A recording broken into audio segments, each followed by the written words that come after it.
Salam sejahtera murid-murid. Okey, hari ini kita akan belajar bab 7 untuk matematik tingkatan 4, okey, iaitu graf gerakan. So dalam graf gerakan kita akan belajar dua jenis graf, iaitu graf jarak masa, satu lagi ialah graf laju masa. Okey, maka pada hari ini kita hanya akan pergi kepada graf jarak masa. Okey? Okey, dalam graf jarak masa, apa yang kita akan perlukan untuk melukis atau melakarkan graf? Okey, yang pertama ialah paksi. Iaitu kalau paksi, masih ingat ke apa dia paksi? Okey, dalam satah chartes kita mesti ada paksi. Jadi untuk standard murid, kita belajar hanya untuk dua paksi. Mana di sini dia dah tunjukkan ya. Di sini dah ada tunjukkan ya, di mana dia kata graf jarak masa. Maka ada paksi untuk jarak, ada paksi untuk masa. Okey. Jadi paksi itu satu paksi mencancang, satu lagi paksi mengufuk. Boleh? Okey. Maka yang kedua, di mana ini ialah graf satah chartes. Dalam graf satah chartes kita ada dua paksi. Maka paksi dia ialah apa? Okey, kita lihat paksi mencancang ialah jarak. Okey, paksi mencancang ialah jarak. Tak kiralah kita lihat kepada kes yang diberikan sama ada dalam meter, dalam kilometer ataupun sebagainya. Boleh? Alright. So untuk paksi mengufuk pula ialah masa. Okey, paksi mengufuk ialah masa. Selalunya masa dia boleh bagi dalam saat, dalam minit ataupun dalam jam. Boleh? Alright. Next. Okey, kita lihat untuk graf jarak masa. Apa yang kita belajar? Untuk yang start ini kita akan belajar untuk melukis graf jarak masa. Masih ingat tadi kita ada berapa paksi? Dalam satah chartes kita ada dua paksi, betul? Maka kita akan melukis graf jarak masa. Untuk melukis graf jarak masa, apa yang kita perlu lakukan? Okey. Jadi masih ingat ke semasa di tingkatan 2 kita pernah belajar kan? Bagaimana kita nak hubung kaitkan laju, jarak dengan masa? Iaitu apa maksud laju? Laju ialah jarak yang dilalui dalam masa yang tertentu. Jadi untuk melukis graf, kita perlukan dua paksi. Paksi mencancang mewakili jarak yang dilalui. Okay. Dan paksi mengufuk mewakili tempoh masa yang diambil. Kecerunan graf mewakili kadar perubahan jarak terhadap masa, iaitu laju. Kecerunan merupakan laju. Okey, apakah yang dimaksudkan dengan ini? Okey, cuba kita lihat. Kalau saya ada satu graf jarak masa. Mungkin saya bermula daripada saat pertama hingga saat kelima, saya dah melalui 10 meter. Okey, saya dah melalui 10 meter. Maksudnya daripada 0 saat, kita mula daripada 0 meter sehinggalah pada saat yang kelima, kita sampai di 10 meter. Iaitu jarak meter, masa ialah saat. Kecerunan graf. Masih ingat kecerunan graf? Bagaimana kita nak cari? Y1 tolak Y2 bahagi X1 tolak X2 kan? Kecerunan graf. Maka kecerunan ini menunjukkan laju. Ada beberapa jenis kecerunan lah kan? Okey, kita cuba lihat. Kalau kecerunan positif, maksudnya apabila masa bergerak, okey, jarak dia semakin bertambah, laju dia bertambah. Ataupun kita ada kecerunan negatif. Kecerunan negatif, maka kita lihat. Apabila masa melalui, jaraknya semakin dekat, semakin menurun. Maksudnya, ini adalah laju dia tak sama ke sama? Kalaulah M di sini 2 dan M di sini negatif 2. Apakah maksud dia? Sebenarnya laju dia sama, hanya arah berbeza. Boleh? Okey. Dan jika terdapat garis yang M kosong, iaitu M sama dengan kosong. Apabila masa berjalan, jaraknya menetap di satu titik. Maksudnya berhenti, tidak bergerak. Boleh faham ke? Boleh? So, kita ada dua jenis laju, kecerunan positif. Okey, kecerunan positif maksudnya kita pergi semakin jauh. Okey, kita pergi. Apabila M dia sama, kecerunan dia sama nilai tetapi negatif, maksudnya dia patah balik. Okey, dia patah balik. Okey, kita pergi kepada contoh graf. Apakah jenis graf yang dia perlukan? Tengok Dia kata melukis graf jarak masa berdasarkan jadual jarak masa. Dia bagi jadual and then kita lukis graf. Boleh kita lihat contoh. Okey, kita lihat contoh. 1. Azrin bercita-cita untuk menjadi seorang pelumba basikal dan berhasrat mengharumkan nama Malaysia di pentas dunia. Okey, seperti Azizul Hasni Awang, jaguh lumba basikal trek negara. Dia bercadang untuk menyertai pertandingan berbasikal peringkat daerah Kerian. Dia bertekad untuk menjalani latihan selama 2 jam setiap hari. Jadual di bawah menunjukkan jarak yang dilalui dan masa yang diambil oleh Azrin semasa latihan. So, kita lihat. Ini adalah masa. Tengok dia kata setiap hari dia berlatih sebanyak 2 jam. Jadi, kalau kita tukar kepada minit, 120 minit. Boleh? Jadual di bawah menunjukkan jarak yang dilalui dan masa. So, kita lihatlah kalau saya bina paksi. Kalau kita bina paksi. Paksi mencancang ialah jarak kan? Betul? Dan kita ada paksi mengufuk. Selepas kita membina paksi, apa yang kita perlu perhatikan? Kita cuba kena lihat. Okey, kita perlu lihat. Daripada masa 0 hingga 120 minit. Jadi, kita perlu fikir muatkan 120 minit ke dalam paksi yang diperlukan.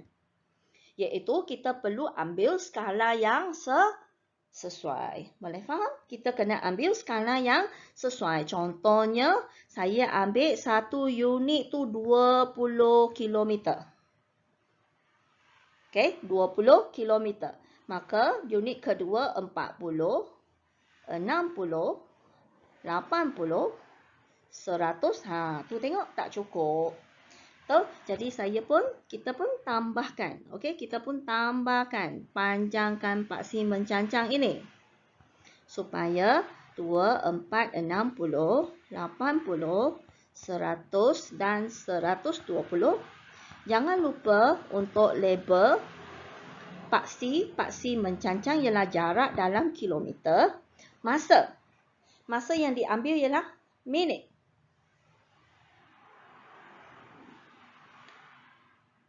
Okey. Alamak. Tengok. Teacher dah silap kan? Tengok masa pada paksi mengufuk. Jarak adalah mencancang. Jadi jarak ni salah. Okey, itulah kata cikgu kan. Okey, itulah nama cikgu kan. Cikgu pun akan buat kesalahan. Jarak ialah 40 km. So, saya buat 10, 20, 30, 40, 50. Cukuplah. Okey, sebab kita nak 40. Masa minit. So, kalau di sini saya bahagi kepada 2. Sini 60. Saya bahagi kepada 3. So, 20, 40. Bahagi kepada 3, 120 minit. Sini 80, sini 100. Boleh? Lepas tu apa yang kita buat? Kita akan plot masa. Masa 0, kilometer kosong. Masa 10, kilometer dia 3. Balik. Masa dia 30, kilometer dia 10.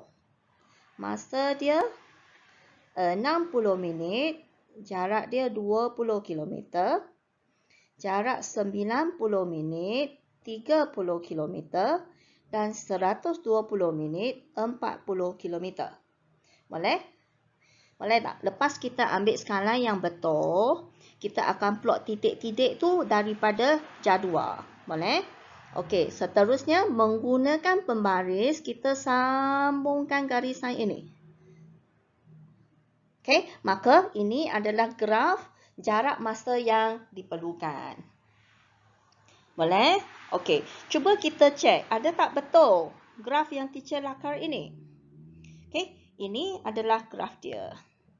Tengok kita ada masa, jarak kilometer dan masa dalam minit. Okey, plot setiap titik.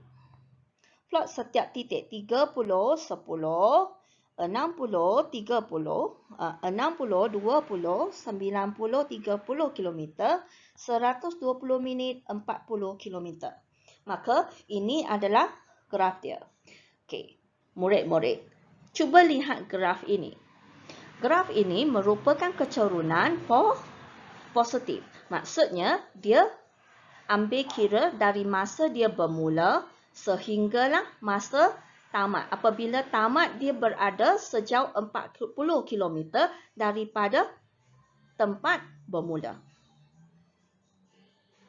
Boleh faham ya? Alright, kita pergi kepada yang kedua. Melukis graf. Tengok dia melukis graf jarak masa berdasarkan persamaan yang mewakili hubungan antara jarak dan masa. Oh, yang ini dia tak bagi jadual. Macam tadi senang. Kita dah ada jadual.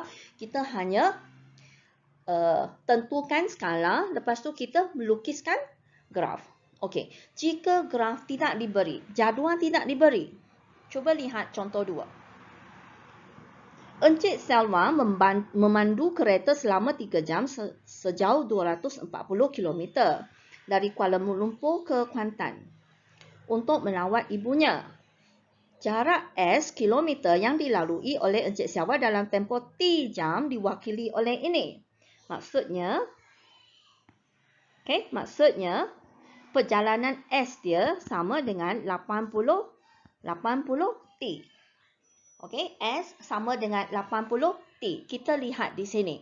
Dia nak suruh kita lukis graf. Graf dia ialah antara, tengok dalam masa 3 jam untuk 240 km. Boleh? Jadi di sini kita perlu bina jadual. Okey, kita perlu bina jadual sebelum kita lukiskan graf. Seperti tadilah kita perlukan jadual. Okey, kita perlukan jadual. Kita lihat. Di sini ada 2 paksi. Satu ialah paksi masa, iaitu T. Satu lagi jarak, iaitu S. Boleh? Okey. Maka kita lihat di sini. Dia kata dia bergerak sejam selama 3 jam. Maka kalau kita nak buat paksi masa, okey, iaitu kilometer per jam, maka masa kalau kita nak buat paksi mengufuk tu jam, maka kita boleh tentukan 0 jam, masa 1 jam, 2 jam, ataupun 3 jam. Boleh. Jadi, apabila T sama dengan 0, S sama dengan 80 darab 0. S, 0. Maka, 0. Itu cara dia lah. Dia bagi formula, kita gantikan nilai untuk cari jarak ataupun kita gantikan jarak untuk cari masa. Boleh?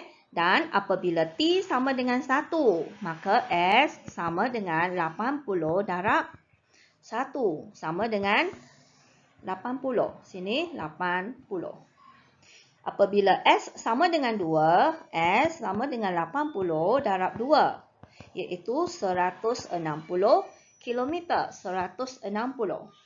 Dan yang ketiga, apabila T sama dengan 3, maka 80 darab 3, iaitu 240 km. Okey, bila kita dah dapat jadual, Apa yang kita buat? Kita akan menentukan skala di paksi menegak dan paksi mengufuk. Lepas tu plot titik dan gariskan graf tersebut. Boleh? Okey, cuba lihat. Adakah betul? Cuba kita lihat jawapan dia. Apabila, tengok masa dia ialah jam. Okey, jarak kilometer melawan masa jam. Apabila T kosong, K kosong. Betul lah kan? Jam 1 ialah 1 jam ialah 80 kilometer.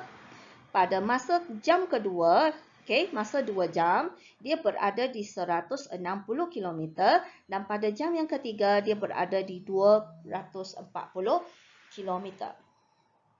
Boleh faham yang ni? Okey, teacher nak tanya. Di sini dia berjalan selama 3 jam, betul? Okey, apakah laju yang keretanya? Apakah laju kereta Encik Salwa? Masih ingat bagaimana kita nak cari laju? Laju ialah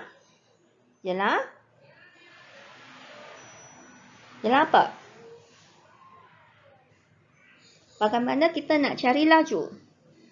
Laju merupakan kecerunan. Maka kecerunan dia laju sama dengan kita ambil titik letak akhir. Ini jadi X1, Y1. Ini jadi X0, Y0. Boleh?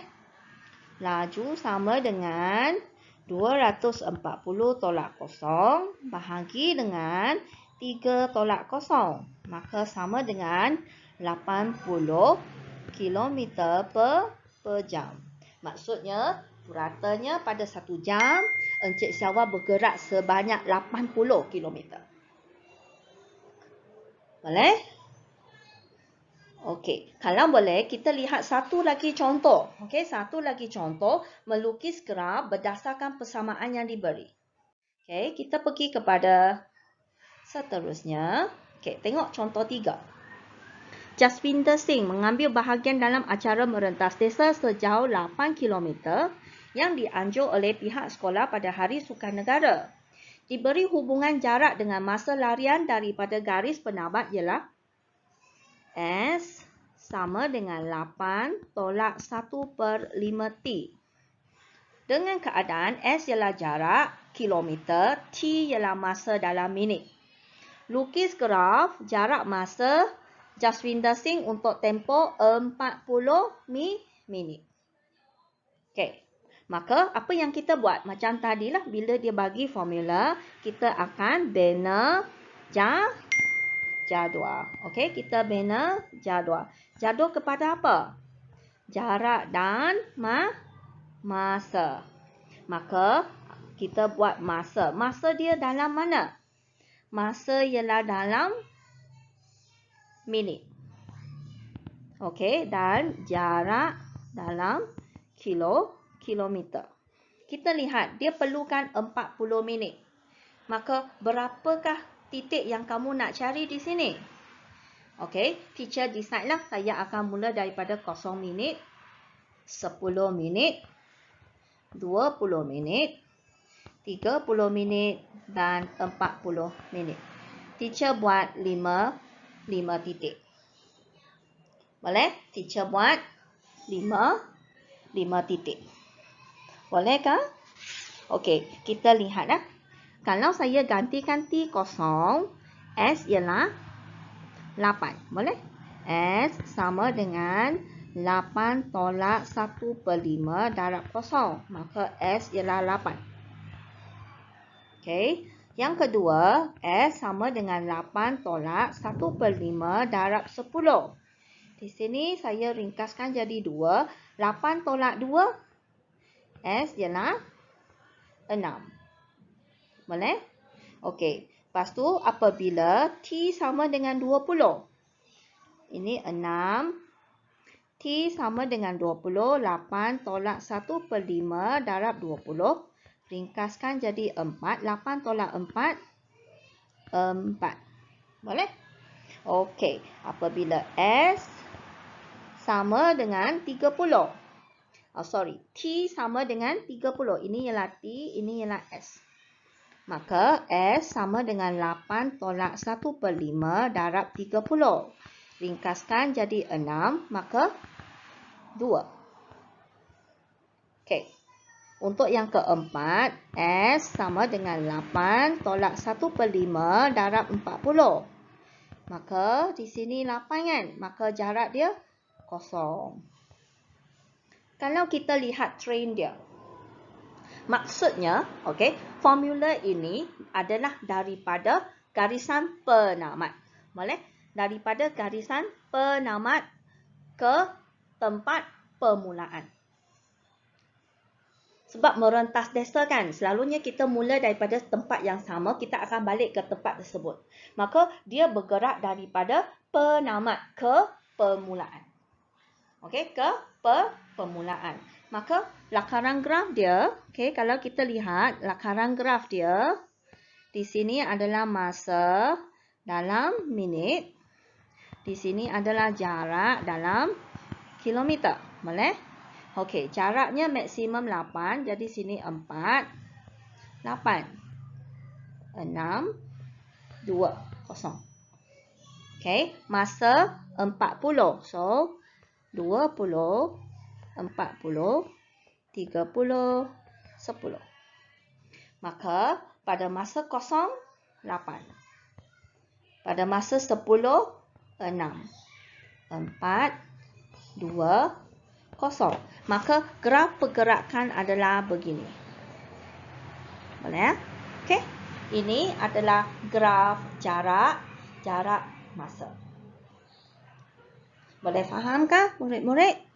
Harap boleh faham ya.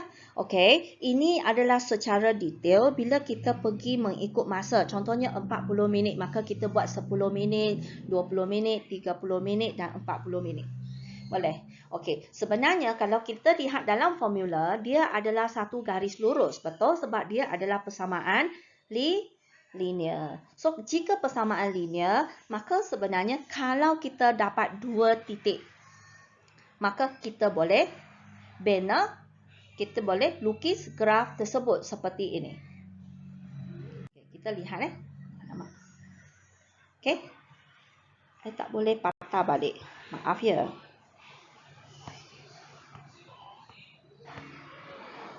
Okey, teacher tak dapat patah balik.